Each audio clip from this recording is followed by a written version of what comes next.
Harihara Veeramallu cinema కోసం ఎన్నో ఒత్తిళ్లు ఎదుర్కొన్నానని ఇప్పుడు సినిమా విడుదల అవుతుండటంతో ఊపిరి పీల్చుకుంటున్నట్లుందని పవర్ స్టార్ పవన్ కళ్యాణ్ అన్నారు. వైసీపీ హయాంలో సినీ పరిశ్రమ తీవ్ర ఇబ్బందులు ఎదుర్కొందని, ఇప్పుడు వాటి నుంచి బయటపడ్డామని వ్యాఖ్యానించారు. పరిపాలనాపరమైన పనుల కారణంగా సినిమా చిత్రీకరణ కొంత ఆలస్యమైందన్నారు.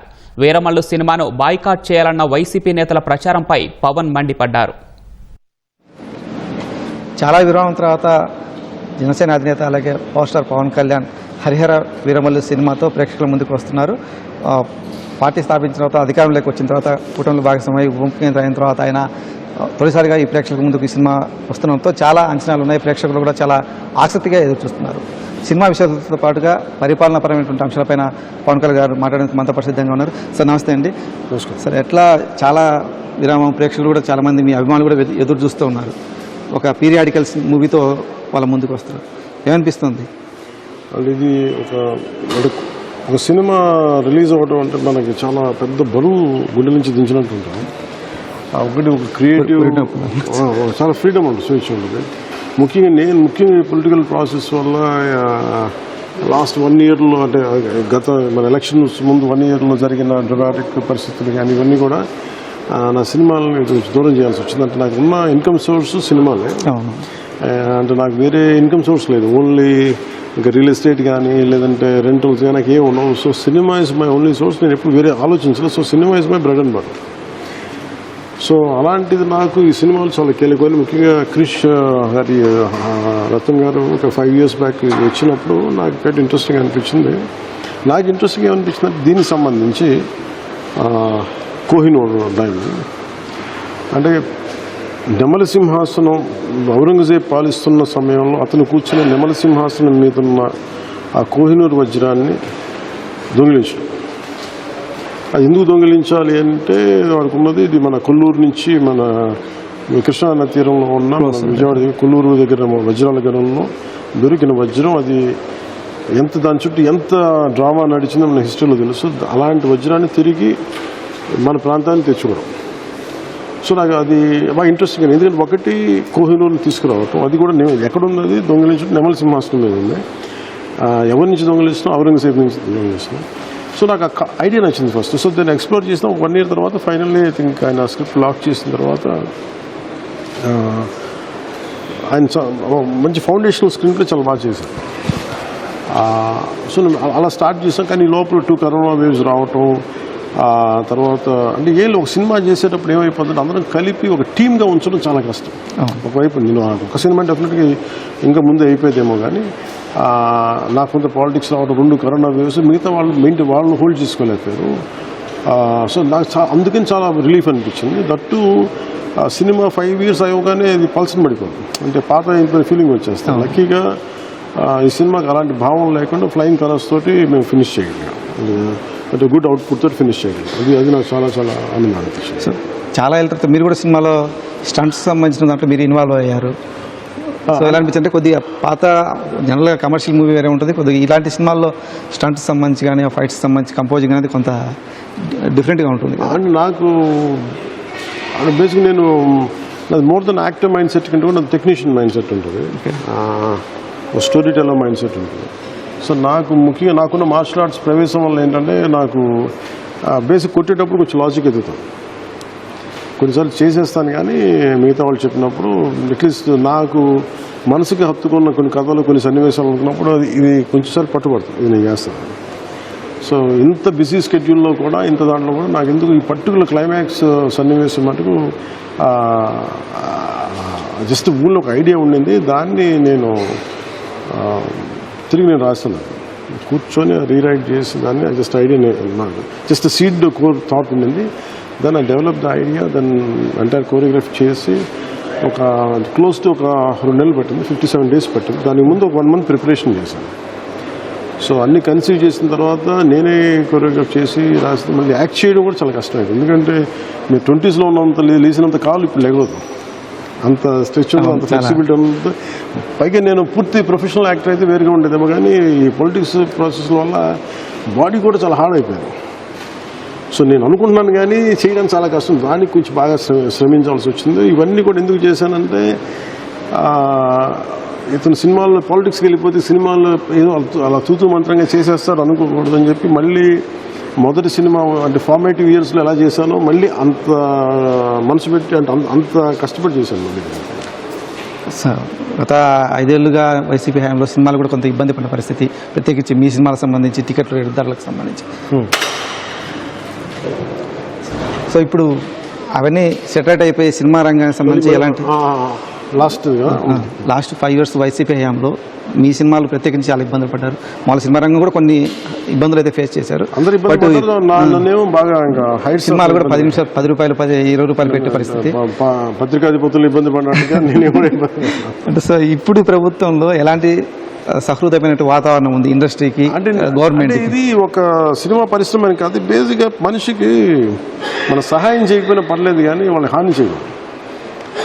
గత ప్రభుత్వం సహాయం చేయకపోవడం పక్కన పెట్టి అసలు మీరు బతకటమే మా కింద మోచేతి నీళ్ళు తాగితే బతుకులు అట్లా ఆ కైండ్ ఆఫ్ ఒక టైరెంట్ బిహేవియర్ ఉండేది. అలాంటిది ఫ్రెండ్ ఈ ప్రభుత్వం గౌరవ ముఖ్యమంత్రి నారా చంద్రబాబు నాయుడు గారి నాయకత్వంలో ఈ కూటమి ప్రభుత్వం ఇస్ వెరీ ఫ్రెండ్లీ గవర్నమెంట్. అంటే ఇప్పుడు చాలామంది గబుక్కుని కామెంట్ ఎందుకు చేయగలుగుతున్నారు, గత ప్రభుత్వం ఎందుకు చేయలేరంటే గత ప్రభుత్వం కామెంట్ చేసి దండేస్తారేమో. మనకి నేను ఏదో చెప్తున్నా, మనల్ని విమర్శిస్తున్నారంటే చాలా హెల్దీగా ఉంది డెమోక్రసీ అర్థం. గత ప్రభుత్వం ఆ స్థాయి ఎవరికి లేదు, మీడియాకి లేదు, ఎవరికి లేదు. అలాగే మేము కూడా సినిమా పరంగా మేము సఫర్ అయ్యాం, ఆర్థికంగా మేమున్నాం. 10 రూపాయలకి 15 రూపాయలకి టికెట్లు అమ్మే, బట్ స్టిల్ డబ్బుల కోసం లొంగిపోయే మనస్తత్వం కాదు మాకు. So I said we took on, we survive. కానీ సత్ఫలితాలు ఇచ్చింది, ప్రజలకు సత్ఫలితాలు ఇచ్చింది. దాంట్లో భాగంగా కూడా సినిమా పరిశ్రమ కూడా బాగుపడింది. సో గవర్నమెంట్లోకి వచ్చారు, ఇప్పుడు గవర్నమెంట్ పరంగా ఆ పనులు చేసుకుంటున్నాను, ఇప్పుడు ఈ సినిమా షూటింగ్ ఇదంతా కూడా ఎలా బ్యాలెన్స్ చేసుకోగలిగారు? అంటే ఒకటి అంటే క్రియేటివ్ సంబంధించిన వర్క్ ఇదంతా అంటే నేను ముందు బ్యాలెన్స్ చేయలేకపోయాను. ఫ్రాంక్గా చెప్పాలంటే నేను ఎలక్షన్స్ ముందే చేయలేకపోయాను. ముఖ్యమంత్రి గారిని ఆయన అప్పుడు మన రాజమండ్రి ఎపిసోడ్ జరిగినప్పుడు నేను మొత్తం వదిలేసాను సినిమా. అండ్ ఎందుకంటే మనం కూర్చోబెట్టి ఆయన 50 కీలకమైన డేట్స్ అన్ని ఆ రోజు వదిలేసాను అందరికీ. ఓకే. సో అది నాకు పెద్ద ఇది ఒక ఎమోషనల్ బర్డెన్ అయిపోయింది. నేను వాళ్ళ నిర్మాతలందరికీ ఏం చెప్పానంటే కరోనా ఒకటి మన అందరినీ దెబ్బకి తీస్తుంది, కానీ ఇప్పుడు స్టేట్ ఇబ్బందుల్లో ఉంది, మీరు కొంచెం పెద్ద మనసు అర్థం చేసుకుంటే వాళ్ళ సహృదయత అర్థం చేసుకున్నారు. ఆ తర్వాత ఇంకా మళ్ళీ చేయలేకపోయి మళ్ళీ గవర్నమెంట్ ఫామ్ అయిపోయిన తర్వాత 6 months వరకు అసలు నాకు ఊపిరి సాల్పున్నాను. అంటే నా శాఖల గురించి సమన్వయం కానీ అవగాహన కానీ వీటిలో సరిపోయింది. ఒక 6 నెలల తర్వాత నెమ్మదిగా హరిహర వీరమలది వాళ్ళకి ఒక 20 days చేస్తే అయిపోద్ది, మేజర్ చేశాం కాబట్టి. అది కూడా ఏం చెప్పానంటే నాకు అడ్మినిస్ట్రేషన్ ఇబ్బంది లేకుండా ఎలా చేద్దామని చెప్పాను. ఓకే. కూర్చున్నప్పుడు మన రమేష్ గారు ఏరియా అంటే ఆయన సహకరించారు బాగా. సో ఇంకా ఫ్రాంక్గా చెప్పాలంటే ఫస్ట్ ఆంధ్రాలో చేసిన సినిమా హరిహర వీరమల, ఇది ఈ ప్రభుత్వం వచ్చాక. అండ్ దట్టు ఫిల్మ్ మేకింగ్ ఇది చెప్పడం కోసం మా స్టూడియో లేని పరిస్థితుల్లో కూడా స్టూడియోగా మలుచుకున్నాం దాన్ని. సో నేను మార్నింగ్ ఏం చెప్పానంటే ఒక 6:30, 7కి వస్తాను, మరి 9:30కి మళ్ళీ నేను వెళ్ళిపోవాలి, ఎందుకంటే అడ్మినిస్ట్రేటివ్ వర్క్ ఉంటుంది, వెళ్ళిపోవాలి చెప్పి ఓన్లీ 2 గంటలు చేశాను. సాటర్డే సండే మన అధికారులందరూ వాళ్ళు సండే వెళ్ళిపోతే సండే ఒకరోజు ఫుల్గా చేశారు. అట్లాగా జాగ్రత్తగా ప్లాన్ చేసుకొని దాని నిర్మాతలు కూడా చాలా సహకరించారు. అందుకని దీన్ని సకాలంలో ఫినిష్ చేయగలిగాను. అడ్మినిస్ట్రేటివ్ పరంగా వస్తే మామూలుగా పవన్ కళ్యాణ్ గారి ఫామ్ హౌస్లో పడిన మామిడి పనులు విఐపీస్కు సెలబ్రిటీస్కి వెళ్ళాయి, బట్ ఈసారి కుర్డి గ్రామస్తులకు వెళ్ళాయి, పెదపాడు గ్రామస్తులకు మీరు చెప్పులు పంపించడం. సో ఒక ఎమోషనల్ ఇష్యూస్. సో ఎట్లా ఇవన్నీ అంటే నాకంటే నేను అంటే మనస్ఫూర్తిగా చెప్పాలంటే దానికి ఏదో ఒక స్ట్రాటజీస్ చేసో ఇట్లా పేరు వస్తే నాకు తెలియదు. అంటే నేను ఆ రోజు నా ముందు నడుస్తుంటే ఏమనిపించింది, పాపం గుచ్చిపోతున్నాయి. నాకేమో నా చెప్పులు బాగా కొంచెం ఇబ్బందిగా ఉంటాయి, అవి కంఫర్టబుల్ లేదు, నాకు జారిపోతుంటే నాకు అనిపించింది నేనేం చెప్పులు వేసుకుని నేను ఇబ్బంది పడుతుంటే పాప అంత పెద్ద వయసులో వాళ్ళు చెప్పులు లేకుండా నడిచేస్తున్నారు. అప్పటికి అడిగాను, అప్పుడు తెప్పిద్దాం అనుకుని కుదరలేదు. సో అది ఒక అంటే సాటి మనిషికి మనం చేయగలిగే చిన్న జెస్చర్ అంతే, కాకపోతే అది ఒకసారి మనసుకు హత్తుకుంటాయి. అలాగే మామిడి పండ్లు కూడా ఏమనిపిస్తుంది ప్రతిసారి ఇప్పుడు కూడా మా మదర్ కోరిక కూడా ఏంటంటే ఇప్పుడు అనాథాశ్రమాలు పంపిస్తాను ఎక్కువ. అది నాకు అలవాటు. సెలబ్రిటీస్కి నేనేం చేస్తానంటే ఇప్పుడు కూడా ఒక స్టాండర్డ్ రూల్ నా ఫామ్లో ఏంటంటే ఒక 10 to 15, 10 to 20% ఎప్పుడు చెట్టుకు ఉంచేయమంటారు. అవి కొయ్యొద్దు అంటాను. ఎందుకంటే అవి పక్షులు తినాలి, లేదంటే కింద ఉన్న జీవాలు తినాలి ఓకే అని చెప్పి అది బేసిక్ రూల్. సో మిగతా అలాగే ఒక 30% పంచుతాను. ఆ మిగిలిందంతా కూర్చోబెట్టి ఎవరికొకరికి పంపించడం నాకు రివాజు ఆనవాయితీ. సో మళ్ళీ అప్పుడు జరిగితే మొన్న కురుడి గ్రామస్తులు వాళ్ళ మనసుకి నాకు అనిపించింది. సో మన పేషి అధికారులు అందరూ చెప్తే బట్ ఒక చిన్న వాంతి ఉంటుంది ఇలాంటి జస్టిస్. నాకు ఆనందం కలిగించే విషయాలు పంచుకుంటాను. సో డిపార్ట్మెంట్ పరంగా వస్తే పంచాయతీల స్వయం పాలన నుంచి కావచ్చు, లేకపోతే అటవీ శాఖకు సంబంధించి కొత్తగా పొలాల్లో అడవులు పెంచాలనే ఆలోచనలు, ప్రత్యేకించి గ్రామాల్లో ఇప్పుడు స్వచ్ఛరథం పేరుతో తిరుగుతుంది సరుకులు, ఇవన్నీ చాలా వినూత్నంగా ఉన్నటువంటి కాన్సెప్ట్లు ఇవన్నీ కూడా. సో ఏంటి వీటికి సంబంధించి అనుకున్నటువంటి ఆలోచన అంటే మనకి విలేజ్ షుడ్ బి ఇండిపెండెంట్ ఉంటుంది. దాని మీద ఎవరి మీద ఆధారపడకుండా బేసిక్గా మన భారతదేశం బలంగా ఉంది అనడానికి కారణమే స్వపరిపాలన చేసే గ్రామాలు ఉండటం. They are independent units. అందుకనే మనం స్వాతంత్రం వచ్చిన తర్వాత కూడా దాని తాలూకు స్వతంత్ర దాని ఇండిపెండెంట్ నేచర్ని ఎక్కడ స్పాయిల్ చేయలేం, ఇంకొంచెం బలోపేతం చేసాం. కానీ 70s, 80s, 90s వచ్చేటప్పటికి దాన్ని ఇంటెన్షనల్గా కావచ్చు, కొన్నిసార్లు ముఠా తగాదాలు కావచ్చు, బలహీనపరిచేసాం. నాకేముందంటే irrespective of party whether there YCP or other parties ఏంటంటే ముందు మనం ఫండ్స్ ఇచ్చేయాలి. కొన్ని గొడవలు ఉంటాయి, కొంచెం ఇబ్బందులు ఉంటాయి, కానీ కాన్స్టిట్యూషనల్ గైడ్లైన్స్ని ఫాలో చేద్దామని చెప్పి అలా చేయటం. 2 విలేజెస్ని మన పర్యావరణాన్ని కాలుష్యాన్ని లోను కాకుండా ఉండే విధంగా అలాంటివి చేద్దామని. మూడోది ఏంటంటే they should contribute to the state Exchequer. And రాష్ట్ర స్థూల ఉత్పత్తికి, జాతీయ స్థూల ఉత్పత్తికి తోడ్పడేలా పంచాయతీలు ఉండాలి.